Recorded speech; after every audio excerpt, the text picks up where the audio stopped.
एवढं यांचं गोड भजन ऐकावं वाटतं म्हणे. आणि आता तब्येतीमुळे पण तरी बरंच हळूहळू बरंच करते ते. सोमा महाराज झाले हे सगळे. तेव्हा सगळ्याच्या सहकार्यानं श्री सवाईराम महाराजांचे चिरंजीव, त्यांचं नावही विठ्ठल आहे. आपल्या तोंडात विठ्ठल, मग कुठं जायचं, विठ्ठलरावकडे जायचं, विठ्ठल महाराजाकडे जायचं. खरं म्हणजे साहजिकच आहे. त्यांच्या आईला भरभरून आला विठ्ठल महाराजांच्या, साहजिकच आहे, ते पती आहे. पण ते सगळ्यालाच मार्ग आहे. हे जायचे नाशिवंत आहे.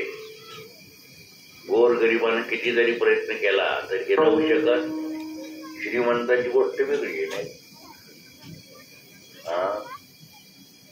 ज्या माइंदच्या जो पैसा आहे ते टिकून ठेवत असेल ना, नाही नाही, म्हणजे जायच्या आत साधू संतांच्या वचनाला विसरू, बोलिले न मोडी वचन ते. आज पुण्यस्मरणाच्या निमित्तानं त्यांच्या आपण एक संत पराभंग घेतलाय. खरं म्हणजे हा देहच भेटणं दुर्लभ आहे. बाकी देहाची योजना नाही ना. ताकद जास्त आहे, वाघात ताकद जास्त आहे. किंवा वाघ आला म्हणले की सगळे पळून जातील ना. आठ नावाचे वाघ असले की हो, त्याच्यात ताकद जास्त आहे. पशुधिकार आपल्यापेक्षा ताकद जास्त आहे. आपल्या या औरंगाबाद जिल्ह्याचे जलील म्हणून खासदार आहेत. ते सगळे मला इम्तियाज जलील, ते सगळे मला म्हणे हे तुमचे मित्र कसे झाले. मी सगळ्याच मित्र आहे. जन मित्र होई सकाळाचा, अशुभन बोलावी वाचा. तर ते माझे एका वाक्यावर असे मित्र झाले. एका मुस्लिम परिषदेत मला अध्यक्ष केलं. त्याच्यामध्ये सगळ्या बिचारे त्यांच्या रीतिरिवाजाप्रमाणे दाढ्या, आणि त्याच्यात मी जे आपला गण लावलेला माझा, सगळे आमच्याकडे पाहून आले. ये कहां से आया? हो, मैं आप जहां से आया वहां से मैं आया. हो, मुझे भी खुदा ने भेजा, आपको भी खुदा ने भेजा, लेकिन खुदा ने किस काम के लिए भेजा ये समझ आपके पास यदि नहीं हुई तो भेजा नहीं कि भी क्या फायदा है. ओ, खुदा ने खाली भेजा नहीं, तो खुदा का नाम लेने के लिए, खुदा की जान पहचान के लिए भेजा भी दिया है. बाकी जनावरांकडे हा भेजा नाही. किती कसाही माणूस असला, आता आमच्याकडे काही दारू पिऊन वडारी वगैरे मंडळी आहे, जय महाराज वर्गात जाऊ नका, म्हणजे दारुड्यालाही सुद्धा त्याचा कॉक उघडा असतो. किती वाईट माणूस असला तरी त्याच्या ठिकाणी थोडंफार तरी प्रवृत्ती होती की आपण जे करतो ते चांगलं.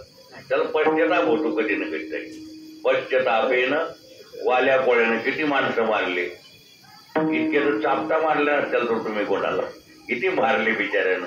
पण संत भेट झाल्याबरोबर मातीचं सोनं झालं, जीवनाची माती झाली होती. पण देवरूप झाला बिचारा. वाल्याचा वाल्मिक झाला, वाल्मिक ऋषी झाला. आणि रामचंद्र प्रभू जन्माला यायच्या आधी रामायण लिहिलं. काय समर्थे, रामाला तसं वागावं लागलं, त्यानं जे केलं तसं वागावं लागलं. तेव्हा आज आपण एकत्रित आलो आहोत. थोडक्यातच कीर्तन होणार आहे की मलाही भिकाऱ्याला 5-10 घर मागणार आहे. हो, त्याच्याशिवाय कसं पोट भरेल आमचं. विठ्ठल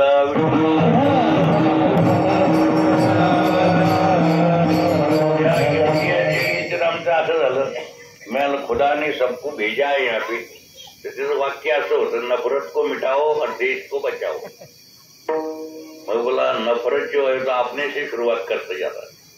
प्रत्येकानं जर आपल्या घरापुढं सडा रांगोळी साफसफाई केली आपल्या हातीत, मला वाटतं याला त्याला दोष देत बसण्यापेक्षा जनतेनं आपली हद्द जर साफ केली ती एका घंट्याच्या आत सेवालाल नगर साफ होईल. पण ते वड्यावर येऊन बसते, ते आमचं गावलेच बिघडलं. सगळ्या गप्पा अशाच चालतात. पांचटगाराने उंगडगाराने आमच्या गावातली कोण कशी काय हे मला समजा विचारून घ्या. तू कसं आहे तुलाच माहिती, काय करतो ते भांडणीत, कशाला वेळ घालवतो, फुकट कशाला वेळ घालवण्यात काही अर्थ. म्हणून आपल्यापासून सुरुवात करावं. हे शाळेतले जे विद्यार्थी असतात ना, हे पहिल्यांदा कोणते प्रश्न कसे सोडायचे. टाइम निघून जाईल, हॉलमधून आपल्याला बाहेर जावं लागलं तर आपले प्रश्न सोडवतील. आपण तर बिनफिकीर आहे, कधी हॉलमधून बाहेर काढतील पत्ता. हाल झाले तरी हाल तुम्हाला वाटतं असाच राहील, ही कधी जाईल काही सांगता येत. घास गिळून असता नये. म्हणून ही जायच्या आत आलो कशा करता, करायचं काय याचा काहीतरी विचार मग हे कोण कळून देणार आम्हाला? हे संतांचं पहिले करणार.